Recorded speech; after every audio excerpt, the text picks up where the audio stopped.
সম্মানিত ভিউয়ার্স, আসসালামু আলাইকুম। তুশিবা স্টুডিও ড্রাইভার সিরিজের আরও একটি নতুন ভিডিওতে আপনাকে স্বাগতম। আজকের ভিডিওর মাধ্যমে আমি দেখাবো হচ্ছে তুশিবা স্টুডিও 2505F এর প্রিন্টার ড্রাইভারটি কীভাবে খুব সহজে আপনার কম্পিউটার বা ল্যাপটপে সেট আপ করে নিতে পারবেন এবং কিভাবে এই ড্রাইভারটি ডাউনলোড করবেন এবং কোথা থেকে ডাউনলোড করবেন, সম্পূর্ণ প্রসেসটি দেখাচ্ছি আজকের ভিডিওতে। তো ভিডিওটি অবশ্যই গুরুত্বপূর্ণ হতে চলছে। কথা না বাড়িয়ে চলে আমরা মূল ভিডিওতে চলে যাচ্ছি।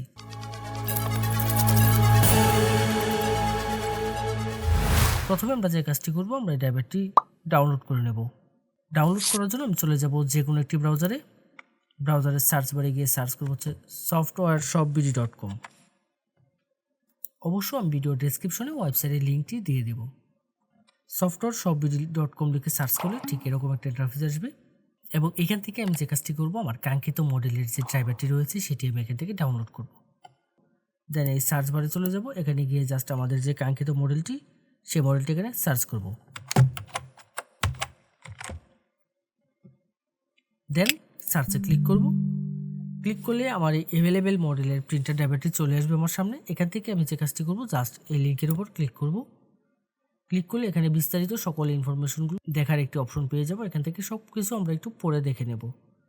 আশা করব আপনারা সম্পূর্ণ বিষয়টি একটু ধৈর্য সহকারে পড়বেন এখানে নির্দেশিকাগুলো। দেন এখানে ডাউনলোডের জন্য দুটি লিঙ্ক পেয়ে যাবেন, যে কোনো একটি লিঙ্কের উপর ক্লিক করব। ক্লিক করলে ঠিক এরকম ইন্টারফেস আসবে আপনার সামনে। এখানে গুগল ড্রাইভে নিয়ে যাবে এবং দেন দুটি ফাইল একসাথে মাউস ড্র্যাগ করে সিলেক্ট করে ডাউনলোড করে নেব। এখানে একটি ফাইল পেয়ে যাবো হচ্ছে পাসওয়ার্ড আর একটি হচ্ছে ড্রাইভার। তো এখান থেকে ফাইলটা জাস্ট মাউসের রাইট বাটন ক্লিক করে ডাউনলোড করে নেব। দেন ডাউনলোড এনিওয়েতে ক্লিক করব। ক্লিক করে কিছুক্ষণ অপেক্ষা করতে হবে। কিছুক্ষণের মধ্যে ডাউনলোডটি শুরু হয়ে যাবে। ডাউনলোড করার পরে আমরা যে কাজটি করব, ফাইলটিকে ওপেন করে নেব। দেন এখান থেকে ওপেনে ক্লিক করব। ক্লিক করলে ঠিক এরকম একটা ইন্টারফেস আসবে আমার সামনে। রার ফাইল রয়েছে, রার ফাইলকে আমরা যখন আনজিপ করব, যে কোনো জিপ ফাইল বা রার ফাইলকে যখন আমরা এক্সট্রাক্ট করব, তার জন্য আমরা যে কাজটি করি, নর্মালি আমরা উইন্ডার ব্যবহার করে থাকি। যদি আপনার কম্পিউটারে উইন্ডারটি না ব্যবহার করা থাকে, অর্থাৎ উইন্ডারটি যদি ইনস্টল করা না থাকে, তাহলে যে কাজটি করবেন, আপনি উইন্ডারটি ইনস্টল করে নেবেন। এর জন্য ভিডিও ডেসক্রিপশন এবং আই বাটনে উইন্ডারের লিঙ্ক দিয়ে দেবো, আপনারা ওইখান থেকে গিয়ে জাস্ট উইন্ডারটি ইনস্টল করে নেবেন। দেন যে কাজটি করব, আমরা ফাইলটাকে ওপেন করব। উইন্ডারে যখন ফাইলটা ওপেন করব, ঠিক এরকম একটা ইন্টারফেস আসবে। এখান থেকে ক্লোজ করে দেবো। যাওয়ার পর ইন্টারফেসটা দেখতে ঠিক এরকম হবে। এখানে একটি ফাইল পেয়ে যাব হচ্ছে ড্রাইভার। এই ড্রাইভারে ক্লিক করব। ক্লিক করলে এখানে জাস্ট আমি ড্রাইভারটা পেয়ে যাব।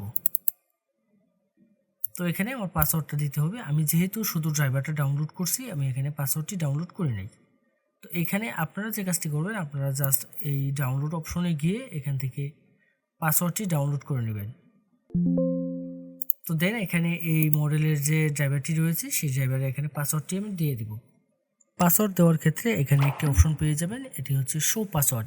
এখানে যদি টিক মার্ক দেওয়া থাকে, তাহলে আমি এখানে কিবোর্ড থেকে যে পাসওয়ার্ডগুলো টাইপ করব সেগুলো এখানে শো করবে। আর যদি আমি এখান থেকে টিক মার্কটি যে উঠিয়ে দিই, তাহলে এখানে কোনো পাসওয়ার্ড শো করবে না। এখানে পাসওয়ার্ডটা টাইপ করে দেবো। দেওয়ার পরে দেন ওকেতে ক্লিক করব। ওকেতে ক্লিক করব। ক্লিক করলে ঠিক এরকম একটি অ্যালার্ট আসবে। এখান থেকে যে কাজটি করতে হবে, এখান থেকে আমি ইএস এর উপর ক্লিক করব। দেন সফটওয়্যারটা এক্সট্রাক্ট হওয়া শুরু করবে এবং এক্সট্রাক্ট হওয়ার জন্য কিছুক্ষণ সময় নেবে। কিছুক্ষণ আমি অপেক্ষা করব। দেন এরকম একটা ইন্টারফেস আসবে। এখানে আমি যে কাজটি করব, আমি আমার প্রিন্টারটি সরাসরি কম্পিউটারের সাথে কানেকশন করে নেব। অবশ্যই ইউএসবিতে প্রিন্টারটি কানেকশন করে নেব এবং ইউএসবি কানেকশন করার ক্ষেত্রে আমি যে বিষয়টি লক্ষ্য রাখবো, সেটি হচ্ছে আমার পিসি বা ল্যাপটপের যে ইউএসবি পোর্টগুলো বেশি শক্তিশালী, সেই পোর্টগুলোর সাথে কানেক্ট করব। দেন ওকেতে ক্লিক করব। এখানে আসার পরে আমার আর কোনো কাজ করতে হবে না, আমার কিছুক্ষণ অপেক্ষা করতে হবে। কিছুক্ষণের মধ্যেই আমার প্রিন্টার ড্রাইভারগুলো সেট আপ হয়ে যাবে। এক এক করে এখান থেকে সবগুলো ড্রাইভার সেট আপ হয়ে যাবে। দেন এখানে ফিনিশের যে অপশনটি রয়েছে, এই ফিনিশে আমি ক্লিক করব। ক্লিক করে এখান থেকে বেরিয়ে আসব। এখন আমি যে কাজটি করব, আমি এখান থেকে বেরিয়ে এসে আমি জাস্ট চেক করে দেখব আমার প্রিন্টার ড্রাইভারটি সেট আপ হয়েছে কিনা। অবশ্য চেক করার ক্ষেত্রে আমাদের যে কাজটি করতে হবে, আমার কম্পিউটারটি রিস্টার্ট দিয়ে নিতে হবে। কম্পিউটারটি রিস্টার্ট করে নেব, তাহলে দেখবেন প্রিন্টার এবং স্ক্যানার দুটি ড্রাইভারই পেয়ে যাবেন। ফটোশপ 7.0 দিয়ে আমরা স্ক্যান করব। ফটোশপ 7.0 যদি আপনার কম্পিউটার বা ল্যাপটপে সেট আপ করা না থাকে, সেক্ষেত্রে যে কাজটি করবেন, আমাদের ওয়েবসাইটে চলে যাবেন। ওয়েবসাইটে গিয়ে জাস্ট সার্চ বারে সার্চ করবেন হচ্ছে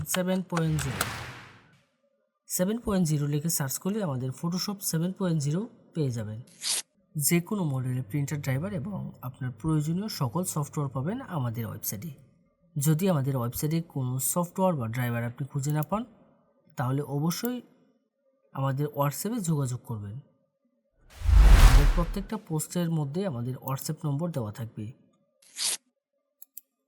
এই ছিল আজকের মতো। এরকম গুরুত্বপূর্ণ টেক টিউটোরিয়ালের জন্য অবশ্যই আমাদের চ্যানেলটি সাবস্ক্রাইব করে রাখতে ভুলবেন না। দেখা হবে নতুন কোনো ভিডিওতে।